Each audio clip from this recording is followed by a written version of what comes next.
Back in studio with the guys, and the word resounding in my head in preparation for this game was response. We wanted to see the way the Ravens would respond to the game ending in week one. What did you make of the response and the levee breaking here in the second half? Well, what the Ravens did, they took advantage of some short fields because for the first 2.5 quarters of this game, Cleveland's defense looked like Cleveland's defense from week one, looked like Cleveland's defense from really the better part of the last 2 or 3 years under Jim Schwartz, because they were scoring from 24 out, 51 yards out, and then 5 yards out. So Lamar Jackson and that offense didn't have to do too much.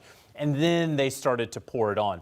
But the one guy that I would highlight is DeAndre Hopkins, who I think when he signed with the Baltimore Ravens, it was like, all right, well, you got the corpse of DeAndre Hopkins going to Baltimore, and hopefully he can maybe stay healthy once they play January football. This is a guy who is making plays so far through the first 2 weeks, important plays for this Baltimore Ravens team. So should have won week one. Nice bounce back here, leaving no doubt against the foe. Targeted twice, 2 receptions, and a touchdown. It hasn't been volume to D-Hop, but when his number is called, he has showed up through these first 2 games. Mac, the Ravens responded a way we expect them to against this Cleveland team, but sometimes when they play Cleveland, they're caught in a stalemate for longer than this. No question. I mean, that's AFC North football. It's something about the Cleveland Browns, regardless of what their overall record may be. They play tough within the division. Just ask the Cincinnati Bengals, who were biting their teeth for 4 quarters. And this is the bright thing about this game in terms of how Baltimore won. JJ, you talked about how stagnant the offense was for Baltimore. But guess what? Their defense was not. They were balling, and they needed to have a get-right moment. This was a get-right moment playing against the Cleveland Browns and Joe Flacco because of what did not happen last week, and they played outstanding football. They forced turnovers. Heck, they even scored a touchdown, something they haven't done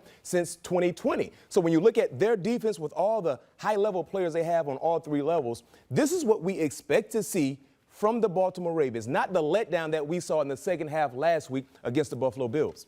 And with the Baltimore Ravens, the Browns, you don't want to give this team bulletin board material. And that's what they gave them today, saying Derrick Henry was an easy tackle, saying nothing that the Baltimore secondary was going to do, Jared Judy, I'm speaking of, was going to do to hurt them as a receiver core. We needed to see this game for the Baltimore Ravens. They started out a little slow in the first half because we all know what the Browns defense presents to the Baltimore Ravens. They know each other very well, but in the second quarter, they put it on them. And the quiet thing about it is Derrick Henry didn't even have a big day. 11 yards, 11 rushes, 23 yards. And they still found a way to put up 41 points. 41-17. It was Myles Garrett at that bulletin board to begin the week saying, we feel disrespected as 2 touchdown dogs against the Baltimore Ravens.